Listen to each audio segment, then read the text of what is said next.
Welcome back to another episode of The Art of Volunteering. I'm your host, Stormy Bell.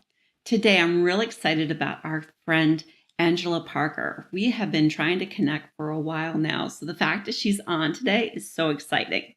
So welcome, Angela. Thank you. It's so great to be here. I'm going to just let you know a little bit about Angela. She is the co-founder and CEO of Realized Worth, a global consulting firm that designs scalable, measurable, and meaningful employee volunteer programs. Angela's work focuses on solving barriers faced by CSR practitioners and building transformative workplaces. Angela earned her MBA from IE Business School in Madrid, Spain. She has served as the president of the Board of Renewal in the Wilderness and as as a member of the board of directors from Baltimore. She is passionate about volunteering with her kids and families, particularly those who are affected by homelessness and addiction. Awesome. Thank you again for joining us today. Thank you. All right, let's dig right in. I want to hear the origin story of Realized Worth because I'm reading this over. I'm like, oh, this is so cool. Go for it. I'm so glad it comes across that way. Well, there are always several perspectives on these things, but I will tell you the version of the part of the story, one of many parts of the story that really got me to kind of think, yep, this is my thing. This is what we're going to do. Both my co-founder and myself, Chris Jarvis is my co-founder. We both come from a nonprofit background, and we both have areas of work that we've spent our lives focused on. It both in and as you said in my bio, related to people affected by addiction, homelessness. For me, it's kids in those situations, and we had worked together in a nonprofit briefly and come up with what is now a small part of our method we use with companies. But it was working so beautifully, and really what it did was develop volunteer advocates. And if you know nonprofits well, you know that volunteers are not always the best thing. Like, we like to think they are, but they can be a real pain if they're not there for the right reasons, if they're not able to contribute to the organization in a way that's useful long term. So with this method, we began to think, well, what if we started taking this to nonprofit organizations outside of ours, the one we were in at the time, to offer it to them and help them really develop these volunteer advocates. So I was doing some other work at the time, and Chris was doing the work of going around and seeing who would be interested in this method once we sort of developed it. So at one point, he goes to a nonprofit organization. This was in Toronto at the time. And he just describes the whole thing to them, and they're really interested and really excited. And they say, but yeah, so like we're a nonprofit, right? Right. And he's like, yeah. And they're like, yeah, so we don't have the resources to hire a consulting firm, right? And he's like, right. No, I knew that. I knew that. And they said, but if you wouldn't mind talking to these companies, in fact, there's one company in particular down the street, they're a bank, and they keep coming to us like once a month saying, hey, on Thursday, we have a bunch of executives coming into town and they really want to do something meaningful, something, team building, but meaningful with their time. And they're going to be wearing suits, so they can't get too dirty or anything, but they do want to get their hands a little dirty. And if you could like provide something for them along with, let's say, a photo op and a barbecue, that'd be great. Can you do that for us? And this nonprofit's like, yes, hoping that maybe there's a check attached to it, of course, which makes sense, hoping there's a corporate partnership. And they said to Chris at the time, what if you work with them to help them partner for us and help their people become advocates for us? And the light just went on. And we, at that time, so this was 2007, we didn't even know what corporate social responsibility was. It was, becoming relatively more known in the popular space. In fact, the next year, Obama started to make volunteering more of a thing. Twitter became a thing, went back when it was Twitter.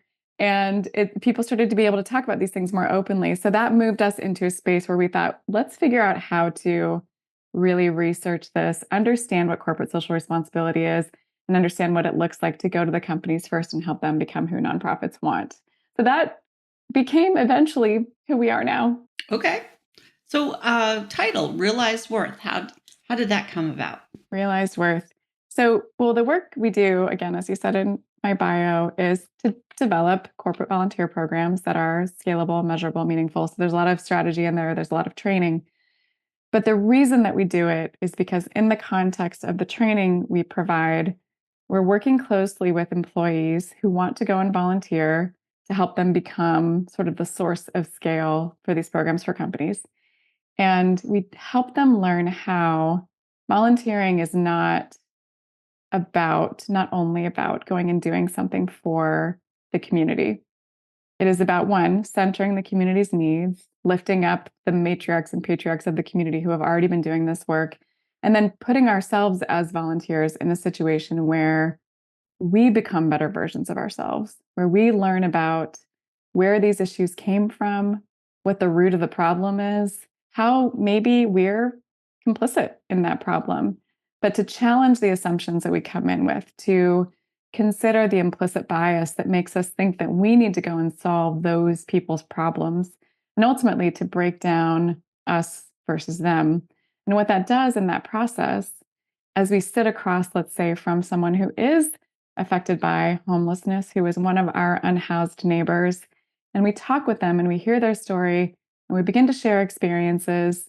There's something that happens, which is we realize that if there's someone who cannot contribute to the GDP or does not at this point, who gets told day after day, get off my stoop, get out of my way, who gets told, go get a job, who people won't make eye contact with, if they have a very human story that communicates that they are inherently valuable as a human being, despite the fact that they can't do all the things that we measure our own worth by, that we in that moment realize that we actually aren't measured by the things we think we are. The job title we have, the amount of money we make, how fast we are when we go out to play our sports, how thin we are, what we look like, what our house like, all these things that we think mean we're somehow valuable in that moment together, face to face with someone who we may think of as less valuable than ourselves. When we realize their worth, we realize our own. So it is a process of realized worth. That's awesome. I really appreciate that. Um, there's like my vision for this podcast in particular is that we restore the fabric of our society. Beautiful. When you're sitting across from someone and you might have completely different backgrounds and pathways to where the point that you're there and you can see each other, that's restoring that fabric. Yes, I could not agree more. Okay. You, when we prepared for this interview, there was so much good stuff here. So let me pick out some of my questions.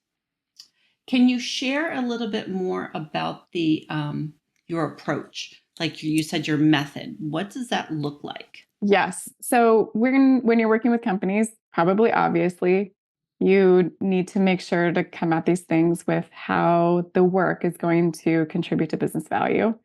I love that. I love that there are always ways to think about doing really good, good meaning like good for humanity, and then excellent meaning like solid core deliverables that are of excellent quality, good and excellent work in a way that contributes to business value. I love thinking about that. I love that corporate volunteering, giving doesn't have to be separate from business initiatives. In fact, the challenge of ensuring that we can make it possible for people to do more of what they want to do anyway, to be more of who they want to be anyway in the context of the business, when that's done right, it naturally produces business value. And then you can measure it and then you get to tell really great stories about it. So we go in and focus first on strategy and we look at what do you have going on across the business? Because most of the time, even though now we, meaning the field of social impact, have been doing all of this work for more than 15 years in many cases, there is still a disconnect typically from all of the other things that are going on. It's seen as kind of a side of the desk type of initiative, giving and volunteering. So we look together with our clients at the ecosystem of giving and volunteering, and we help it make sense. We put it in the context of a strategic framework and help align what's happening with what needs to happen for the business and create a bit of a long-term plan for that. So it's not just one-off activities, it's not just giving here and there, and it's not just numbers of participation and dollars given, but it is where do those things lead? And how can we begin to focus on a couple things that will demonstrate the business value of this? Then you have to focus on scale because there is not one corporate social responsibility team, social impact team that I know of at a company that is resourced well enough to do the work they're asked to produce. And that is, again, kind of the situation we're in as an industry. I know there are other departments too that feel under resourced. But in this case, it's actually the best method to work together with employees who love this stuff, who do it in their day to day lives, who want to get involved, who want to be seen, not to do extra work, not to help, but to be invited again to become more of who they are.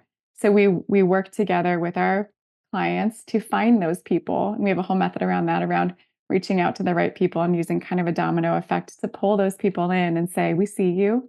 We want to equip you to kind of raise up and be seen by your managers, by leaders, by other people doing really effective work, again, that leads to business value. And then once we get them up and going, train them, show them in practice how this works, start to demonstrate the results. We work together to measure those results and report on them and tell stories. So it's really just strategy, training, and measurement. Okay. You've been doing this, you said 15 years? Yeah, I think this is actually year number 16, if I'm doing my math 16. right. We started in 2008. Okay. Um, from the engagement from the employees and the direct interaction with the clients or the constituents, whoever you're serving, have you seen a story of impact, like a direct cause and effect in your work that you can share? You know what? I have seen many. It's the most fun question to ask our volunteer champions, let's say, is where have you seen empathy generated from volunteering? And then you just get these unbelievable stories. And it actually, if it's okay to share it from my own team's perspective, That's fine. because this is really an example of what we see, of the kind of stories that we see and hear from our clients. Um, we will sometimes go on team retreats together. We've always been remote, even before COVID. And when we go, we tend to think what our companies think, which is that we should volunteer together and we should experience what we do for companies together. We went to the Dominican Republic one year, very affordable, highly recommend. Las Terrenas, wonderful part of the Dominican. And ironically, I couldn't find who to volunteer with. And back when Chris Jarvis spoke to that first nonprofit, they said, sometimes we're stuck having these executives paint the same wall somebody painted last week because we don't have stuff for them to do, but they want to do something. And that broke our hearts, of course. We just thought, no, that's terrible. But in this situation in the Dominican, the irony is that I could only find a painting opportunity where we were going to go paint some houses. Now I spoke to the guy. We confirmed that it was worthwhile, that it's the work that they do anyway. So we justified it. We decided it was okay. And before we left, at the end of a week of strategy meetings and feeling tired, even though we were in a wonderful place, our team is very candid. So I went around and asked each of them and I said, do you really want to go volunteer? And again, just like companies, they were like, no, I mean, I really meant it when I signed up, but I don't feel like going now. And I said, neither do I. I'm so tired. But we had committed. So we were going to go. And it put me in a position of like really wanting to give them a great experience. Just, it's going to be great. They're going to love it. They're going to be so glad they went. So we get in this van, drive way into the middle of the island where the neighborhoods are, for me, in my experience, they look like what I might call a slum, like piles of garbage. The homes are kind of like corrugated steel, kind of tacked together. And the guy who was leading us, Jose, he got us out of the van. We did the stuff we know how to do. We helped him unload. We were getting the paint and supplies together. And then he said, let me just get you in a circle together real quick. And I just want to set us up for the event today. And we got in a circle and he looked at us and he said, so tell me why you're here today. We all went around and said things like, white privilege. We're here in this beautiful place. We felt like we should get back. It's what we do for a living. One person said she made me to me, which was lovely. And then he said, he actually got really quiet for a second. And he looked around at each of us, like looked us in the eye, and it was kind of awkward. And then he said, I want to thank you. I want to thank you for being here today. And I also want to be clear that your presence here today is entirely unnecessary. And my stomach sank. Because I wanted them to have an amazing experience. And now he's saying we're not even necessary. And it was so weird. And he said, we're a capable community. We can paint our own homes. And, I appreciate the donation of the paint, but we could have got that money somewhere else. We could have got the paint somewhere else. And actually the homes being painted, it'll be nice. You'll paint 2 homes in this community and it'll be nice, but it's not going to change anyone's life. It's not going to make a difference. And again, I'm just like, what is going on? And my team's looking at me thinking it's a joke or something. And he just lets us sit in that gross feeling for a minute. And then he said, so let me tell you why you are here. And he said, these people who live here, most of them brown, if you look around and look at yourselves, and y'all are white, they all have an idea about who you are and what you value and what you think of them. And you have a sense of why they're here, how they got themselves in the situation, and what they value. And the most important thing you can do today is when their kids get home from school, stop what you're doing and just play with them. They're going to want to play. That family over there, they have these kittens. They're going to want to show you. These kittens are so proud of them. Some of the homes, the families, they're going to want to pull you inside and show you pictures, show you things they're proud of, just talk to you. And that is the most important thing you can do. You are here to see and be seen, and to know and be known, and let yourself be affected. What you think about these people might not be true. Let yourself be open to that idea. That's what you're here for today. And then he got us all set up, and he really paid attention to all of us and what we needed. Like the introverts, he made sure they were really set up and clear and good and had their space. And the extroverts, he walked them around, and people that were really experienced and weren't so experienced, he just really checked on them. And at the very end, got us in a circle again. And he's like, so tell me, what did you experience today? And was it what you expect? Did you expect this? And we were like, no, we didn't. We were all reflecting with him. And he said, and to be clear, I don't want you to evaluate. We can evaluate later. I want you to tell me, who were you in this story? And at this point, we all had to be like, who are you? Because actually, this is what we're trying to do with companies, is exactly what you did to us today, is invite us not to do the task, because we're a company and we come in planning to be efficient, planning to get the work done, demonstrating value by getting it done early, which is what I would have done. I would have been like, guys, stay focused. Don't stop and chat. Get the work done. Do it well. We can show them it matters to us by being on time. And that's so corporate. It's not the humanity of the situation. And instead, he invited us to consider empathy, to consider what it is to be in each other's shoes and to get close and proximate. Like you said a minute ago about the fabric of society, to go there. And it turns out this guy teaches transformative learning theory at George Washington University in DC. He just goes back and forth, which is what our method is based on. Transformative learning theory. It was wild. We spent a lot of time talking with him after that. But my team has never stopped talking about that story, because we have to relearn it ourselves. But that's the impact. The impact is, how did our perspective change about ourselves and our role in the world and our interaction with other people? When we see that happen, stories like that with companies all the time, when they invite similar challenges to the one that Jose set us up with.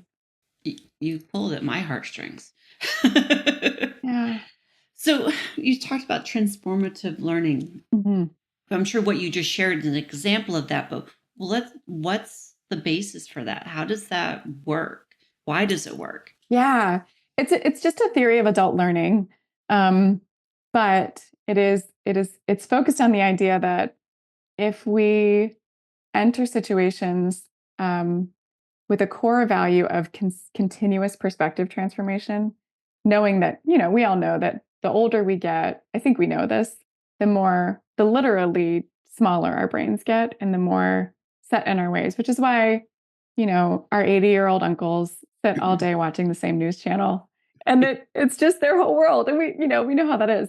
But as our experiences get more limited and get smaller, as we stay with the paradigm we were taught when we were young, we have less and less openness, ability to develop empathy, consideration, curiosity for those around us. So this theory in schools and universities is about entering anything you're learning with the assumption that there is transformation available, that our perspectives can change and that there's value in that.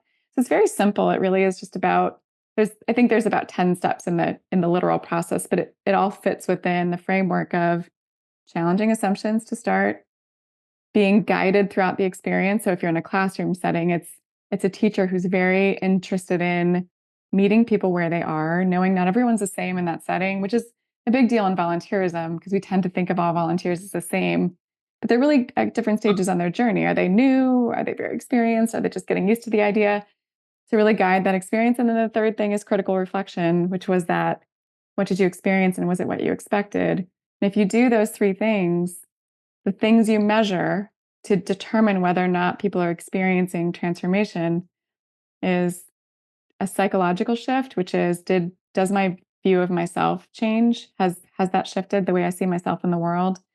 Um, a convictional change, which is what I believe to be true about the world. Like, what is the root of the problem? Why are those people in that situation? And then behavioral, of course, how I act. So those three things, if those can gradually change over time, we're literally changing the world. Yes, I like that. Mhm.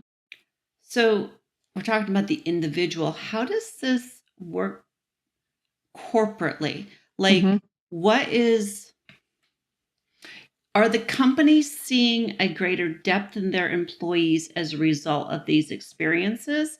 And how is that measured? Are we seeing that we have employee retention, like motivation, teamwork, collaboration? What does that look like? Yeah, it's such a great question because certainly as a field, we measure exactly what you're talking about. We want to see greater employee retention. We want to see this brought into recruitment efforts. We want to see cultural shifts, better management, better leadership. And the great thing about transformative learning theory is, and one of the reasons that professors love it is because it's more fun, it's more interesting. So students, they seem like kids these days. They love their classes. They come back and they engage more. So the great thing about using this method in the context of corporate volunteering, I like to say social impact these days because it can be so much broader than what we typically think of as volunteering. Okay. It's more fun. It's more interesting. People are smart, and they can tell when what they're doing actually matters and whether it's actually getting to big issues, big impact. So while many, many types of volunteering and giving, almost all types, except for the really dangerous stuff that's, transactional and not good for anyone, which does happen at companies, except for that, most of it does lead to increased engagement, people sticking around, people feeling a sense of brand loyalty. Most of it can lead to that. And if you layer in the transformative elements, we find that there is an exponential growth in those results that we start to see, and we're able to measure really meaningful things like management and leadership. The most effective managers are the ones that have gone through this transformative volunteering training and practiced it because it's exactly the way we want to manage people. It's exactly the way you can lead a team meeting with setting it up and guiding people and doing critical reflection. All of these things are very effective in business settings. So while I think measurement in our space has a lot of room to become more effective, we are seeing really incredible business results. And I would say the ones you mentioned are the most significant: recruitment, retention, engagement, and then management. All right. Is there anything that I missed that you think would be really important to share about the who, why, and what? Gosh, well, it's probably obvious in what I'm saying, but there is so much opportunity in this space, whether it's corporate volunteering or volunteering individually or nonprofits volunteering. Um, and I think it's so important that anyone who's involved in this work as a profession, it's probably important to acknowledge that they're tired, that anything, any work we do that is deeply connected to our beliefs means we don't get to leave it at the office. It means we take it with us everywhere. And we're trying to live out our beliefs in our work, but it's really hard to hold on to passion and what motivates us and the drive to do it and the belief that it's working. So when we do it well and when we take care of each other in the process, it's a lot more likely that we're going to see the results that we want to see in the world. And there are a lot of people out there in pain. And this is the kind of thing that gradually and then exponentially, we can start to see healing. We can start to see things going better in society. And I think taking care of each other and those people that are in this belief work in the process is so key so they can keep doing their work. Nice. All right, let's pivot just a little bit. Do you have a volunteering journey? I do. Tell me about it. Yeah. Well, I'm one of those people that anyone who's listening who grew up in the Pacific Northwest in the late 90s, you know, like we needed to rail against the man. We were never going to work in companies. We were never going to be part of this thing. Um, and I have felt that for a really long time. And used to my volunteering used to be, having people sign petitions at concerts and going out to marches, which I still do actually. But it was very much about protesting. And then gradually, I had my own original experience that is very connected to the work that I do now, which is getting close to people that I don't have to interact with on a day-to-day basis. At first, that was kids who had been marginalized, who do not have the same opportunity as other kids. And it was so easy to judge the way they were raised, or judge the way they lived their lives, or judge the way, the situations their parents were in. But then once you get to know people, it gets harder and harder to judge them. It gets harder and harder to think they're any different than you. And then gradually that turned into more volunteering with unhoused communities. And you know what? I don't quite know, to this day, I don't quite know how to talk about this, but it's one of the only places I feel completely comfortable. Like nobody has any expectations of me because I don't have any expectations of them. And we're all just there together. Like we're just being together and we're all just supposed to be human. And I think eventually those two categories of volunteering became almost therapy for me, where when I know I'm feeling confused about where I should place my energy, where I should place my anxiety, what I'm worried about, where I'm placing my value essentially. When I go back to that space where I'm spending time with these kids or with these communities who don't live in a house like I do and don't get treated like I do and don't have the opportunity I have, and yet we feel so deeply accepting of each other, I just feel clear again. I just feel like, oh yeah, whew, okay. I know it's important again. I know who we are. I know who I am. So selfishly, volunteering has become something that I do for me, even though I know it's good for who I'm working with too. It's become something for me over time, and something I have to make space for to be for my own mental health, I guess. Nice. I appreciate that. Can you share a blooper? Now, a blooper does not mean it went wrong. It just didn't go as planned. And what did you learn from it? From either your personal volunteering or through Realize Worth? Oh, it's such a fun question. Well, like there are so many of these, and it's the tenet of volunteering. Showing up and knowing that nothing is going to quite go as planned, and you have to pivot in the moment. Um, well, like I can think of, it was a long time ago with the Boys and Girls Club, one of my favorite organizations, and we had done a lot of work to prepare for the event, and it was with a corporate client, so it needed to go well. And we knew what the activity was. People were trained. There were volunteer champions who were going to help lead, and the supplies didn't show up. Supplies just didn't show up. I mean, the company had even, prepared the catering and prepared the volunteer t-shirts. Everyone's obsessed with the volunteer t-shirts. And everybody had taken a day off work. And it was, it's not the kind of thing you can reschedule. So, oh, there was a media crew there too. And we just had to, in the moment, real quick, like decide together with the Boys and Girls Club what actually needed to be done. And in the end, we probably did better work because we were focused on some putting together some kits for the kids that were involved in the organization, and they would have been nice. But we ended up doing really intensive construction and grounds work that they were going to have to hire people to do. It wasn't just easy. It wasn't just beautification. It was tough work. We were not skilled to do it, and we did it. But it was because we all just put our heads together in that moment and knew we had no other choice. There was no rescheduling. We had to figure it out. And that's another, like it's interesting how in those situations, yeah, people are smart, people are resilient. You can do it. We would never plan it that way. I would never plan it that way again. I can't believe it ended up going well. But it only ended up going well because we had no other choice. And it was ended up being fun, but it was absolute panic for the first hour that we were trying to figure out where is everything? What's happening? What are we going to do? Everyone's going to hate this. They're never going to volunteer again. But no, again, that's one of those stories everybody tells as a good story. It's crazy.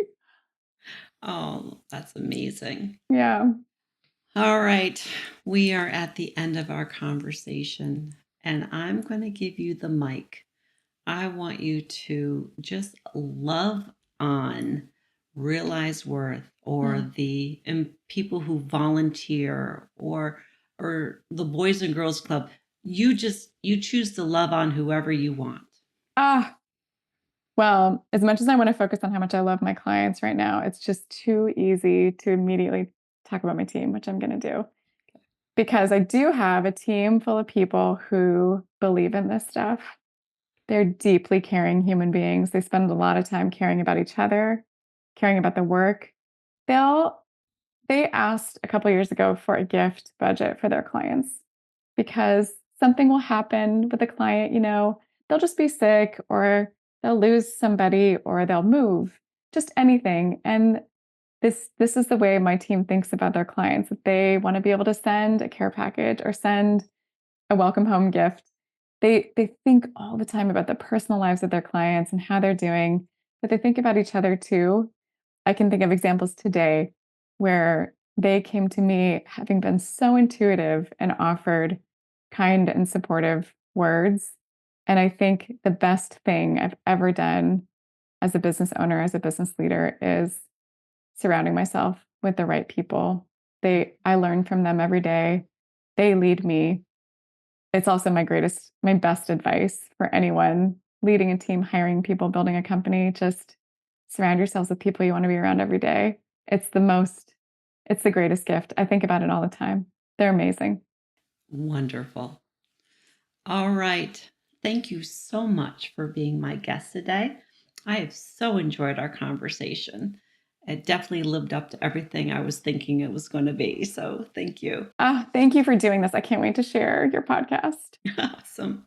All right. I want to thank my guests, my listeners who listen to my guests today. I know that you found value in it as much as I did. I ask that you rate and review this podcast wherever you listen because it really does help other people hear about the great work volunteers are doing around the world.